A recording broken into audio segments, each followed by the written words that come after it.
Verse of the day, Ephesians 4:32.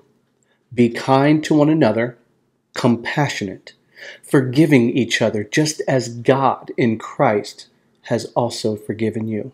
Of course we should be kind to one another, compassionate, and forgiving each other, but why? You see, Paul had a lot to say before and after that verse. In fact, there are 3,185 words, of which 2,068 of them are before our verse of the day. And then there's another 1,098 after. Since there are so many words before it, and of course a lot after, it would make sense that we would want to read those verses to get the context of what's being said here. So let's do that. Now, I want you to really get this. I need you to feel it. And I'm going to do my best to express it in such a way that you are there. Now, listen to what it says in chapter 1, verse 7. In him we have redemption through his blood, the forgiveness of our wrongdoings, according to the riches of his grace, which he lavished on us. In all wisdom and insight, he made known to us the mystery of his will, according to his good pleasure, which he set forth in him. Verse 10, regarding his plan of the fullness of the times, to bring all things together in Christ, things in the heavens and things on the earth. Now, it gets better in chapter 2, verses 1 through 5. And you were dead in your offenses and sins, in which you previously walked according to the course of this world, according to the prince and the power of the air, of the spirit that is now working in the sons of disobedience.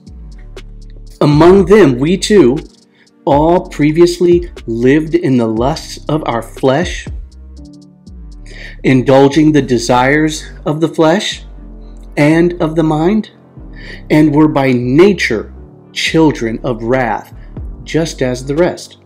But God, rich in his mercy, because of his great love with which he loved us, verse 5, even when we were dead in our wrongdoings, made us alive together with Christ. By grace you have been saved. And it gets even better. Chapter 3, verse 3, that by revelation there was made known to me the mystery, as I wrote briefly before.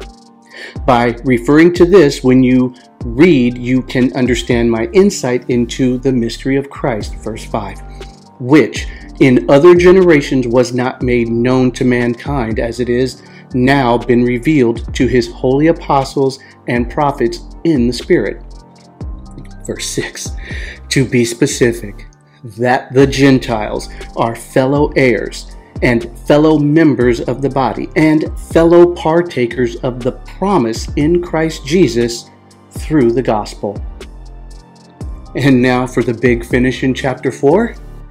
Therefore, or in light of all that, I, the prisoner of the Lord, urge you to walk in a manner worthy of your calling, which you have been called, with all humility and gentleness, with patience, bearing with one another in love, being diligent to keep the purity of the Spirit in the bond of peace. Verse 4, there is one body and one Spirit, just as you also were called in one hope of your calling, one Lord, one faith, one baptism, one God and Father of all, who is over all and through all in all. And so with all of the goodness and riches God has so graciously poured out on us through his Spirit, we are to be kind to one another, compassionate, forgiving each other, just as God in Christ Jesus has also forgiven you.